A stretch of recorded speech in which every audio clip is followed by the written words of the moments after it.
Greetings, Hempster. Thank you for tuning in to another hemp episode of HempAware Radio. This is your entrepreneurial host, Tyler Hemp here, to empower your hemposphere as usual. With over 20 years of experience in the hemp industry, it never gets old meeting new hemprepreneurs and discovering these innovative and creative brands that are coming on the market. As we all know, it's been said that there's over 25,000 known uses for hemp. And on today's show, I have special guests Sheridan, Labbé, and Brittney Davis, the two co-founders of a new up-and-coming THCA brand called Take Flight. And you can check out their website, takeflightlounge.com. They're super creative with their naming catalog, with products such as Sunrise on South Beach, Anywhere But Here, Unlimited PTO, What Happened in Vegas, and their World Tour Mixed Pack.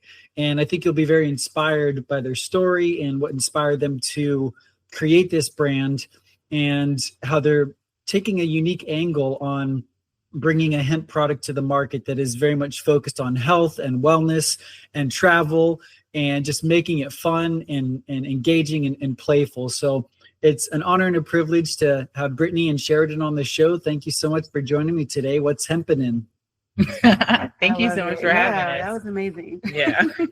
Awesome. So maybe just share a little bit about your guys' backgrounds in terms of your formal education or career background, and then what led you up to wanting to create a hemp-based company. I'm Sheridan Labbé, one of the co-founders of Take Flight Lounge. We are based in Charlotte. I'm originally from Houston, and I met Brittney here in Charlotte, which we'll get into later. My background, I have a BA in marketing from CM Houston State University and an MBA from the University of Houston downtown. Outside of that, a lot of career background in marketing, which is, again, how Brittney and I met. But working in marketing for over 10 plus years, hosting a lot of amazing events back in Houston, working with a lot of small businesses, a lot of background, education, and experience that definitely led to where we are today with Take Flight. So Yeah. So I'm Brittney, other co-founder, 15 plus years of experience in marketing and strategy. And so I am from Florida. I had to think about that. Like, where am I going to go? Where am I going to take this? So I'm originally from Florida and moved to South Carolina about maybe like 4 years ago. And then at Sheridan through our company that we work together.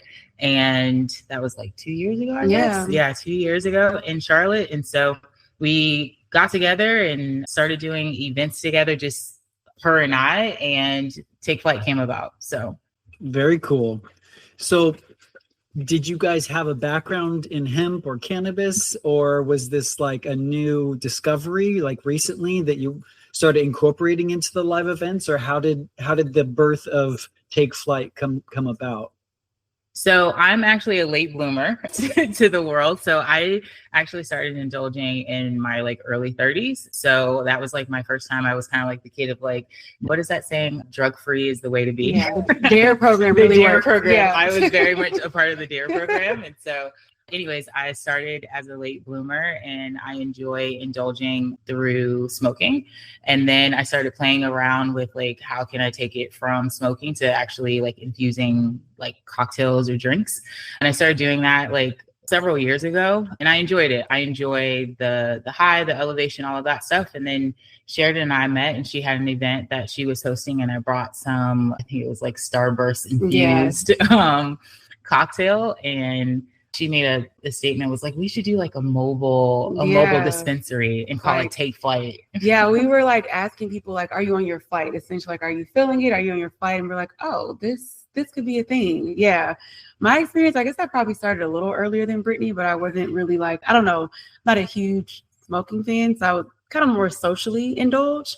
And over the years, I've definitely just gotten into like trying different edibles and things like that. So when Brittney was like, oh, I make infused drinks, I was like, well, that's different. I've never had that. And edibles sometimes can be a bit much. So I was like, yeah, let's try that and add it to drinks and see how it goes. And it's going flight from there. Yeah, it's going. It's taking place. Mm-hmm. Yeah. I love it. Yeah, I'm a wordsmith myself. So when I find brands that really catch on to the nomenclature and incorporating consistent verbiage, it's really fun. It just makes it so much more of an experience. So you guys are doing a great job with that. And so as far as your backgrounds, you're both in marketing, which marketing and hemp are like the two things I just love in life. And so I'd love to get a little inspiration or background on your childhood. Like, is there one memory that stands out that is kind of like a sneak peek of the direction that you guys would go with your life? Like, do you feel like there's one thing that maybe happened to you or that kind of planted that seed to get into marketing? Ooh, marketing specifically. Yeah, actually, it's so funny. So we were talking about this beforehand, and she had a really great example that she's going to give you, but we didn't know that you were going to like aim it towards marketing. And I just got a really cool story that I remember my dad telling me about.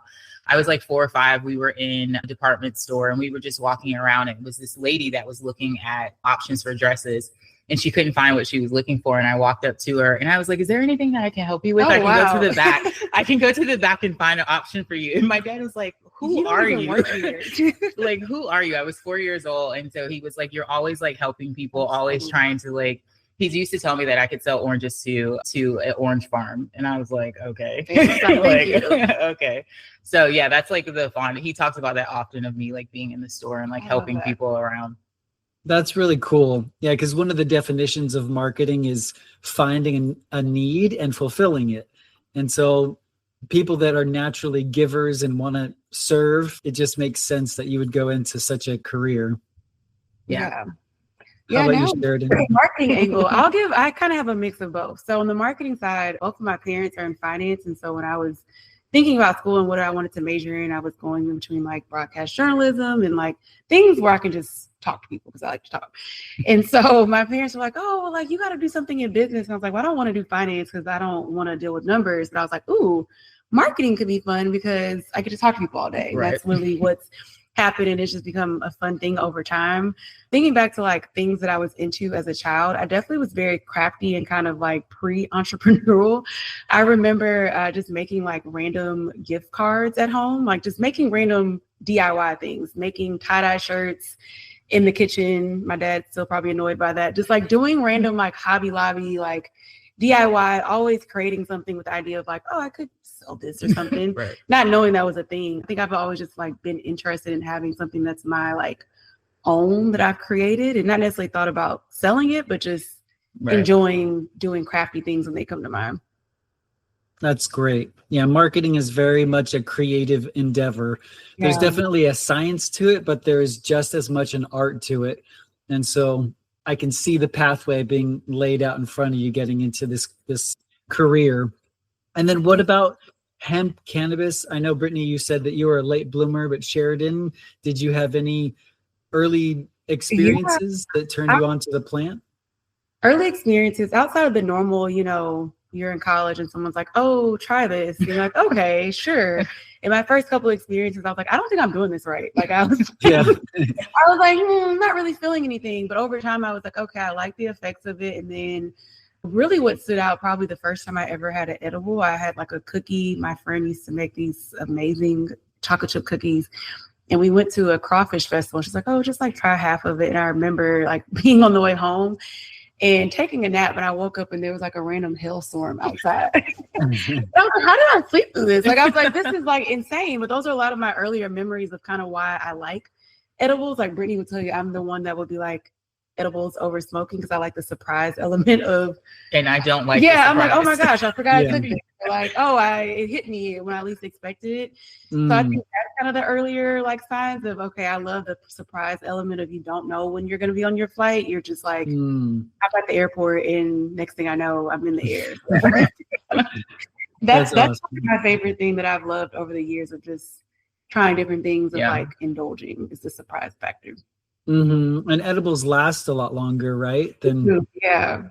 I think for some people probably. I know it's a lot. Yeah, it can be a lot, which is probably one of the things that inspired us too. Of like, we went down a lot of pathways of what do we want to do? What's that look like? We thought about gourmet cookies and different things, and we were like, well, we want something where it's different than what's out there, and people know what they're getting every time. Yeah, so that also kind of inspired.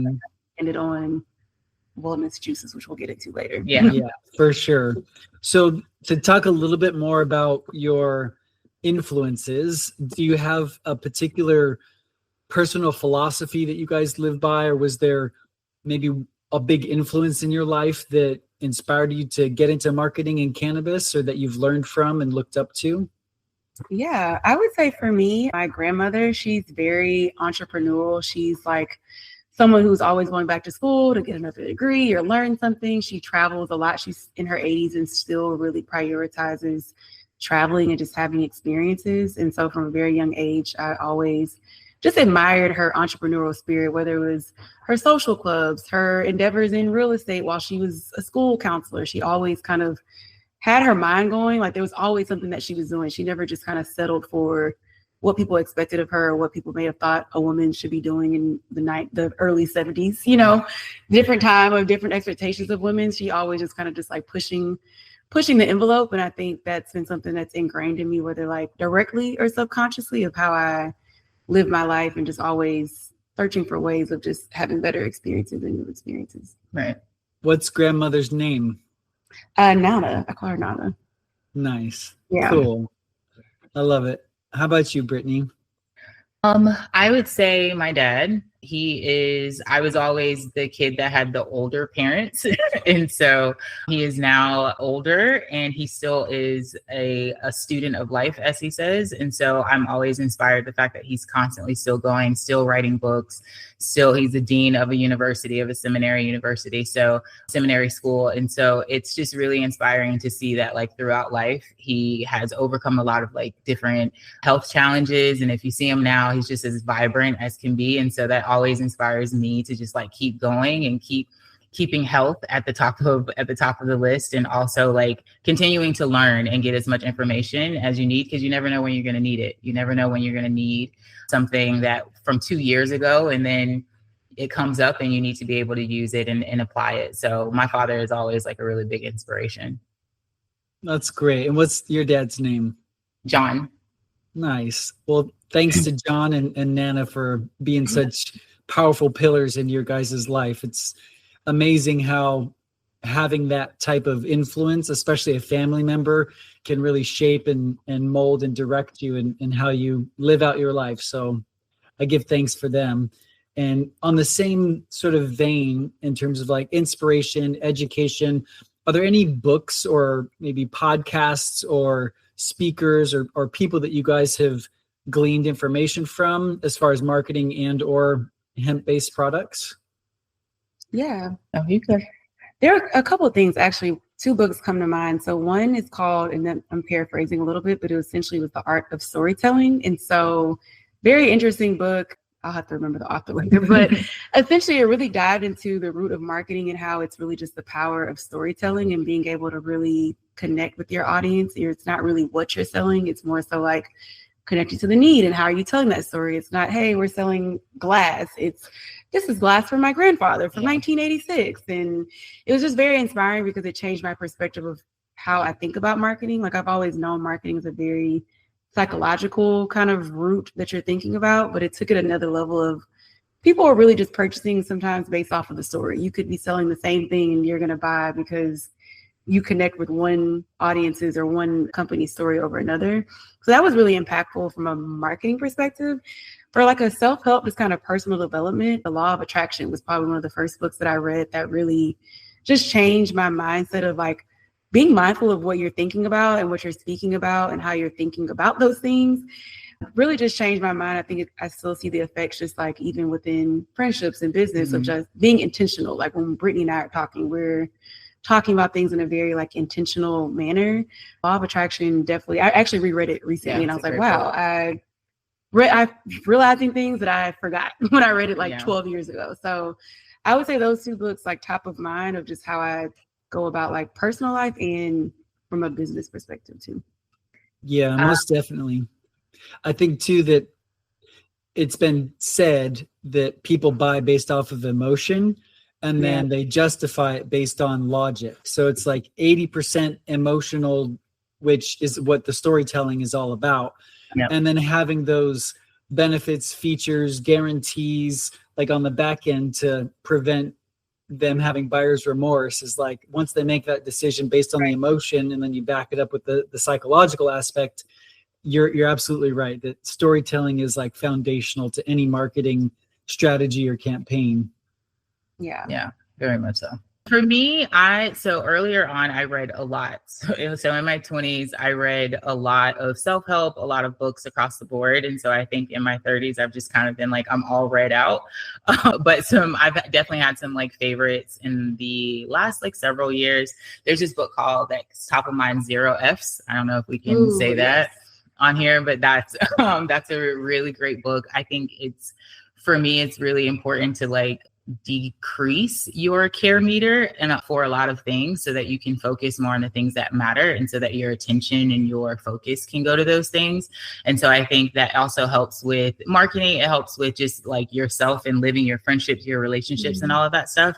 And I'm really big on the psychology of a consumer and how we as like overall how we buy things and how we, we talked about the emotion of things, but like what are those types of emotions that really spark interest in a particular like product or a particular brand. And so I read a lot of like articles, but I'm not really big on picking up a book unless it's like a novel or something like that. I've really gotten into like novels, but as far as like business or self-help, I've kind of slowed down on those books lately.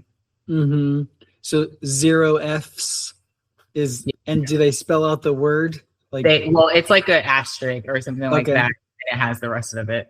Gotcha. And it basically helps you to not care about maybe what other people think or say about you and bring in and hone your focus and attention, which translates into your relationships, putting more care where it matters most. And then with marketing, it's the same thing. It's like, as you too well know, if you try to market to everybody, you end up marketing to nobody. So having that narrow focus is where the power is, kind of like a magnifying glass. If you want to ignite something and start a fire, having that super laser beam focus is what's going to help it get off the ground and ignite. Yeah. So that's really cool. I appreciate those insights.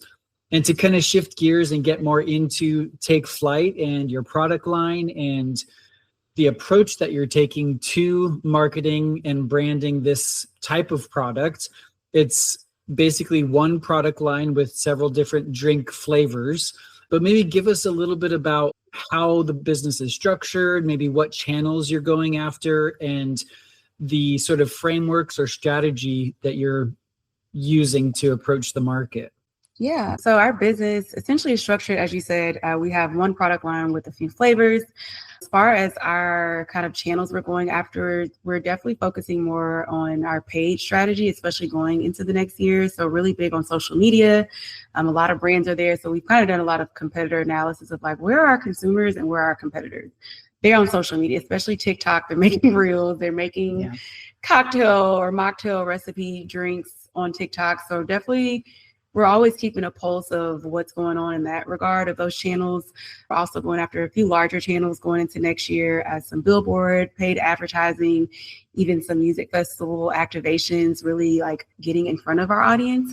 Because one of the audiences that we've realized are some people just don't want to drink liquor anymore and they're looking for alternatives. And so we want to be right in front of them. And outside of that, channel-wise, we're really building a lot of relationships like within the Charlotte community and growing our relationships with bars, restaurants. A lot of our audience, or at least some of them, are looking for other ways to just socialize without drinking liquor, whether it's health purposes or just some people just don't want to drink anymore. So, we're going where the people are, where our audience is, kind of meeting them where they're at in the sense of they're looking for alternatives. They want them to be healthy. They want them to be perfectly dosed. And we're making that easy, like in an easily digestible way.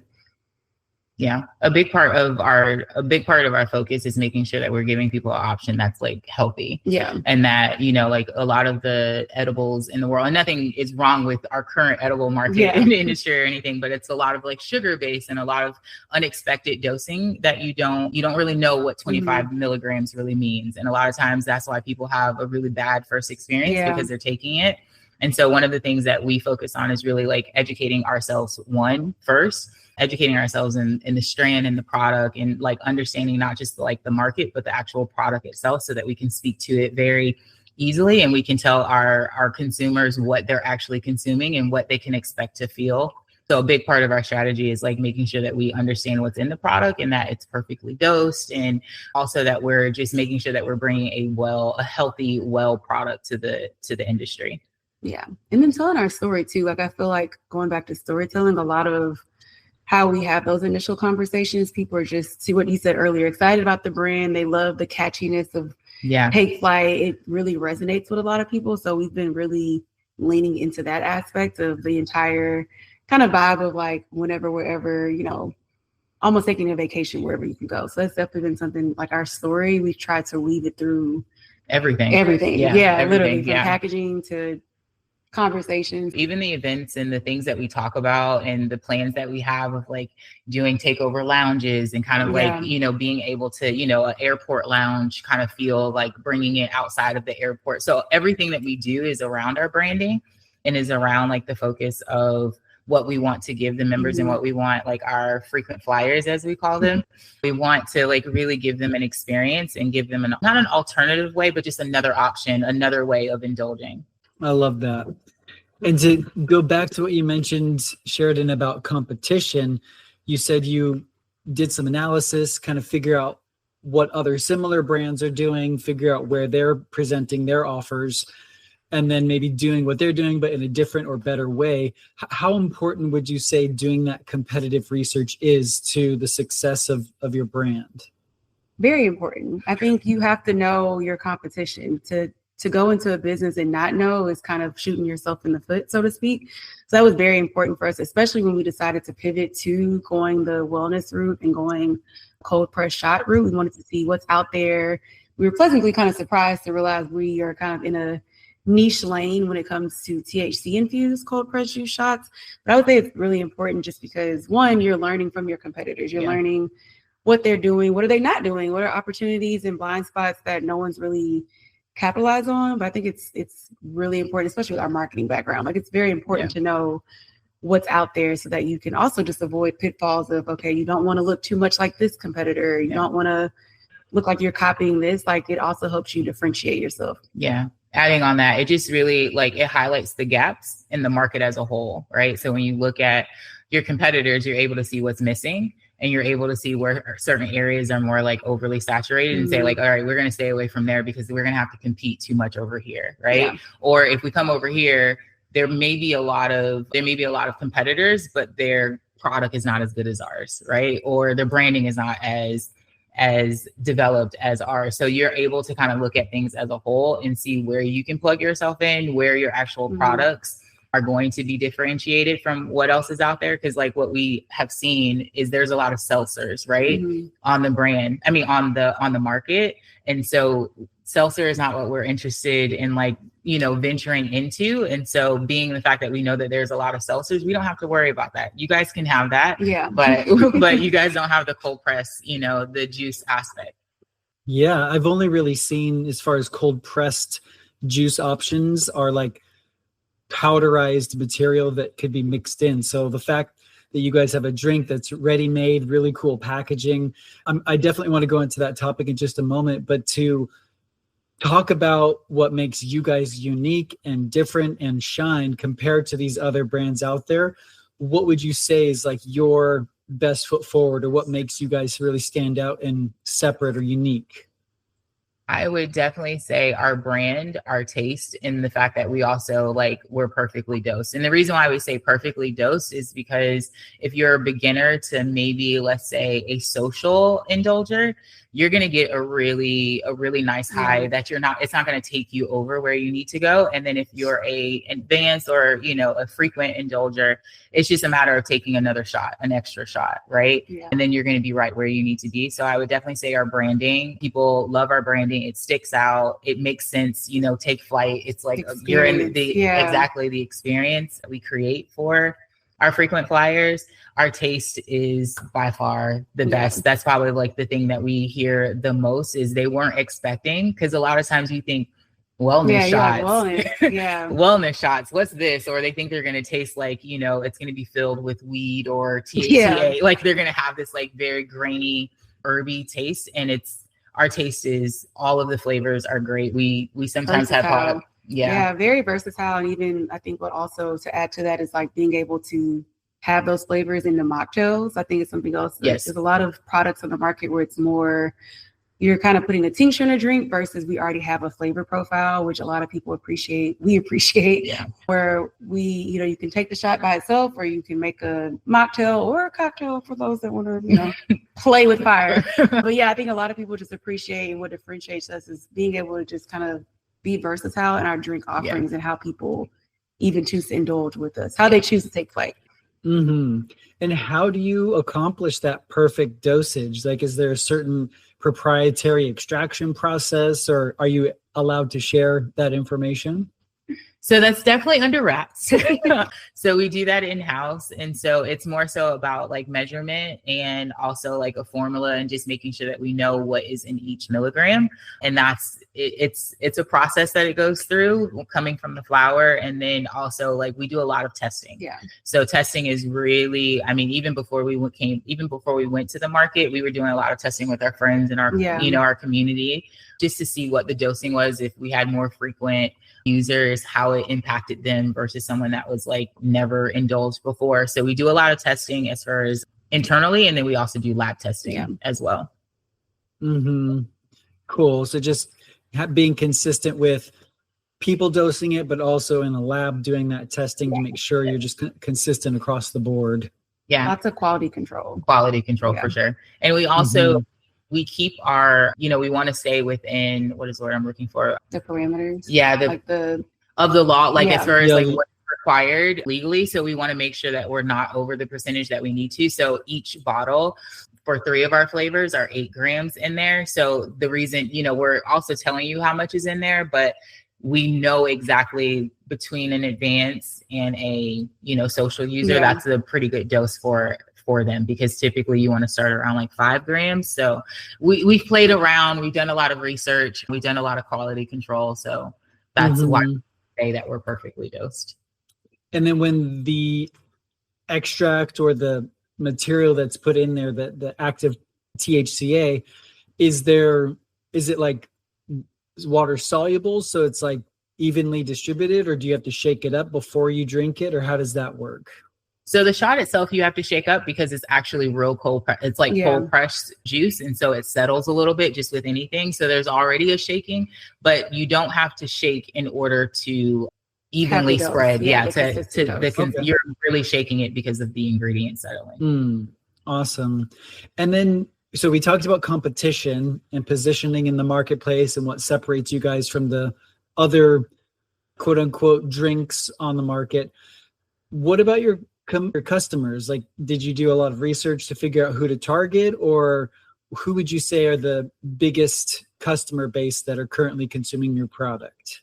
Yeah, we did a lot of research. We've been kind of doing a lot of testing for the last 2 years, really. So a lot of actual formal research, doing your Googles, reading, things like that, and also just trial and error within the Charlotte area market.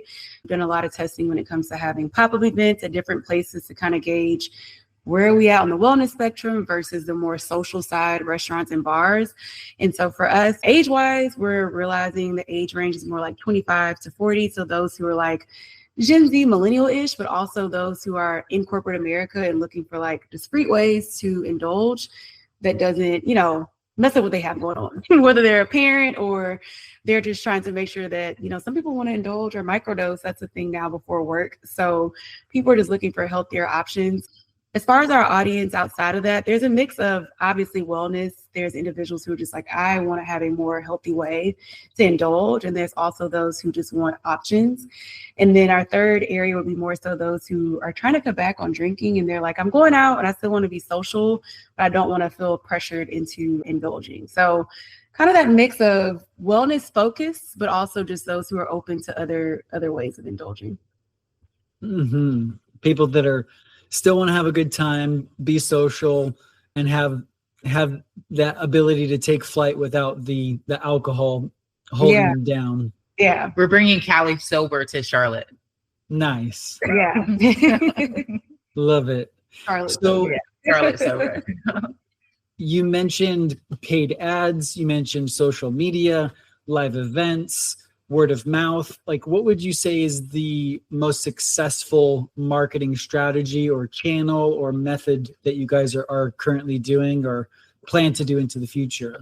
That's a really good question, because I feel like with our brand, we've seen success in different aspects of that. Like, I feel like word of mouth has been bigger than I think we probably give it credit. Especially in Charlotte, with Charlotte being kind of a little big city. Exactly. I mean, we've had orders where someone has ordered because someone brought it to a bachelorette weekend, and then they end up ordering it and their mom loved it. So it's like, it's kind of taken a life of its own through word of mouth. Social media it's nice. It's nice brand. Brand awareness, but not necessarily when you think down funnel, there's not much there yet. Yeah. But then also events. People love us and we love events. Yeah. And I think that's how we started. So I think it's like all full circle, because that's essentially where we had the idea when we were like, oh, we're hosting and people are having a good time and they're on their flight. Yeah. So that's something that we always try to incorporate, just because we do love, even in our personal lives, we love hosting people and just making sure people have a good time. So you can see that kind of woven through our strategy. Yeah. For sure. And word of mouth is such a powerful method because it comes with social proof. Yeah. You're a lot more likely to listen to a friend's advice than directly from a company saying, here's why you should buy this product. If you've got your best friend or a colleague or somebody that you work with that's talking it up, then they're doing the sales for you, essentially. Especially in this industry too. Like, I think if I was not a part of Take Flight, I think the only way I would probably try is if someone told me about it, or I might fall in love with the packaging too. But I think if someone's like, hey, I'm at a party, that would probably turn me into a customer faster than seeing something on the shelf potentially. Especially with our events, they're able to try it. So between events and word of mouth, I think what has happened is people are able to try it and actually enjoy either the taste or how they feel. And then it's just it's a no-brainer. It's a no-brainer. And I think once people realize between the taste, like they see the packaging, but the taste and their feeling and how they feel from it, it's just a no-brainer. Yeah, it's a no-brainer from there. It reminds me of the expression, demonstration beats conversation. Like, if you can demonstrate that it works and give them an experience, it's the age-old, give somebody a puppy for a week. They're not going to return it. Try it before you buy it. Or please don't do that. Yeah. Well, I just have a couple last questions to kind of wrap it up and to get more into the aspect of running a business that's more the difficult side of things. I'm sure you've dealt with regulatory frameworks or just general marketing challenges or business challenges. What would you say has been like one of the biggest struggles starting this business, finding the customers, generating sales? Like, what has been one of the biggest struggles for you? There's so many, Tyler. I know. You're like, what do you want to speak on? Yeah. I'll go first. I think candidly, growing our team has been a struggle. I think most entrepreneurs listening probably will know, or if you've ever worked on a group project, you probably can relate, where there's varying degrees of just commitment. I think when you own a business, you just have a different level of interest and sacrifice of what you're willing to do and how far you're willing to take it. And so that's been the biggest thing for us, is just ensuring that we are growing our team intentionally and just making sure, especially in this space, with being in the hemp space, you really have to be intentional about who's in your circle, who's on your team, because there's already so many landmines you're having to think about. So for us, that's been the big one. We know that we need the woman in manpower, but we're also being mindful of how we're going about that, because it's easier sometimes having 2 people than 10, because at least it's just us and we're not having to also kind of quote unquote drag along other people. Yeah. So that's something for us for sure. In the coming years, we'd love to grow and expand our team as we're scaling things up. Yeah. I would say in-house, probably, which entrepreneurs are very much familiar with, is removing all of the amazing ideas and just focusing on the one amazing idea, right? Because we also have a background in marketing, we can fire off right now 5 different ideas. You give us a thought or something that you want to do, we can fire it off and tell you what to do, right?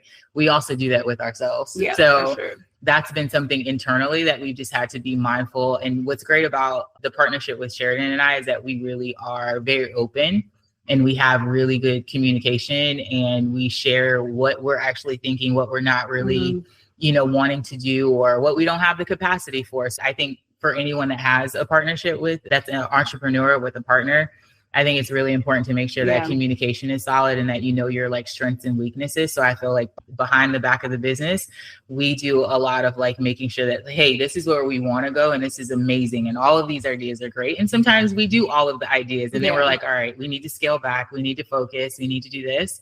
And so I feel like, paired with the team, but also like making sure us as a team that we're solid and that we're focused on the one goal versus the 15. Yeah, it's hard sometimes. It is hard. It is hard we sometimes. have so many great ideas, and it's like that's part of the thing that we've talked about going into 2025 is just really, like, as you've been saying, lean out so that we can really excel in this one or two areas before we try to take on the world. Yeah, because we're definitely going to take over the world. Sure.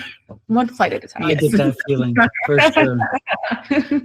So are there particular methodologies or strategies or tools or software or techniques or anything that you have found for either one of those challenges as far as building a team or dealing with what I call chasing all the hemp opportunities out there? I like that. Yes. Well, I'll start only because Sheridan is the organizer of the team. She loves Asana. So we're going to do a little plug for Asana. Yeah. She loves Sponsor Asana. us, Asana. Yes, exactly. Sponsor us.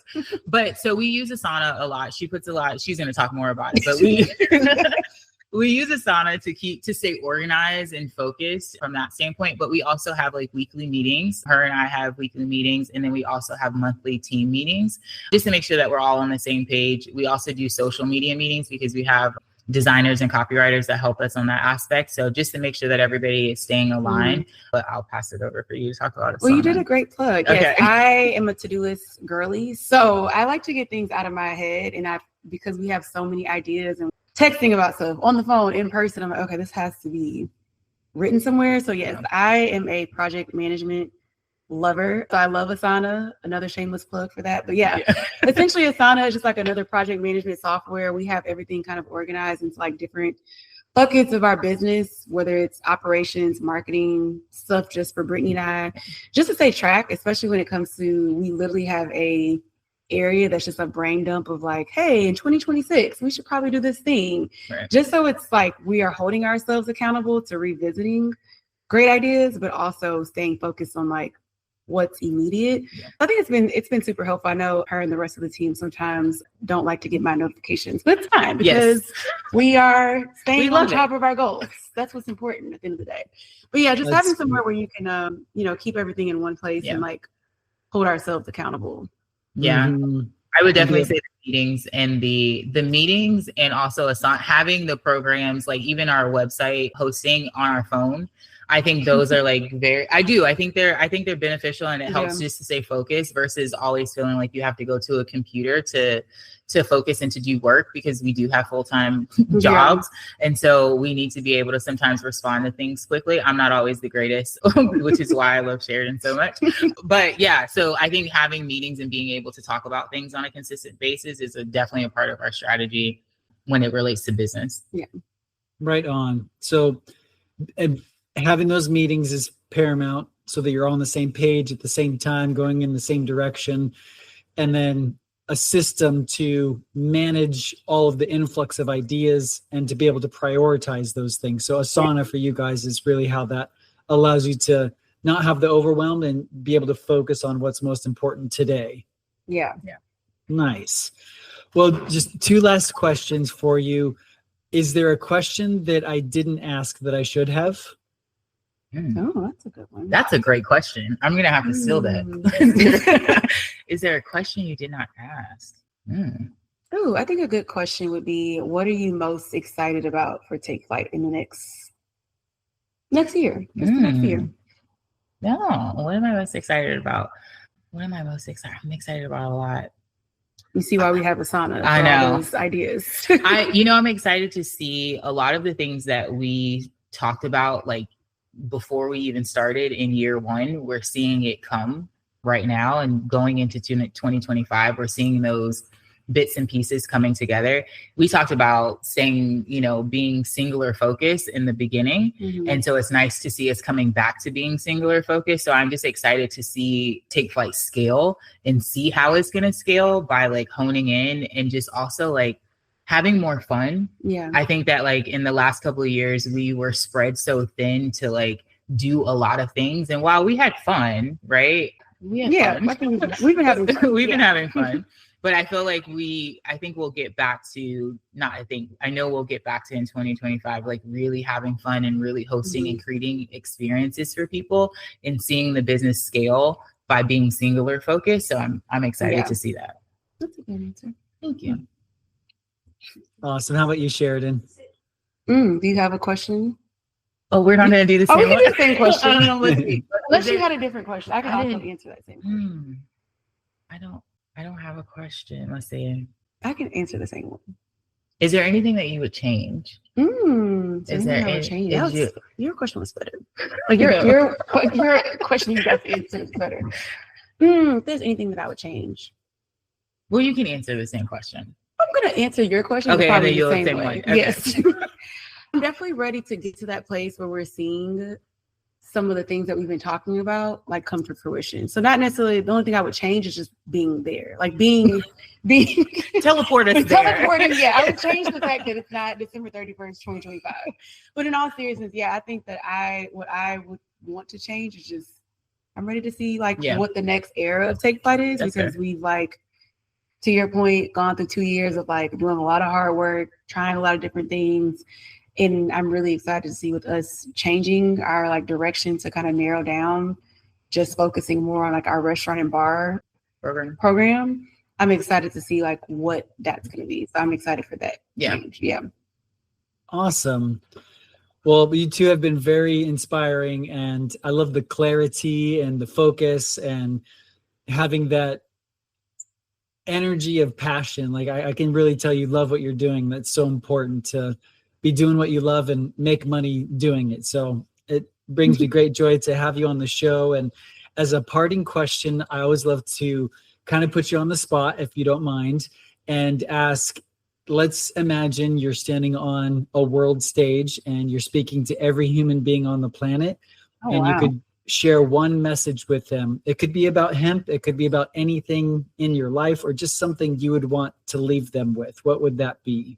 I'll go first. My message would be to just go for it because the time is going to pass either way.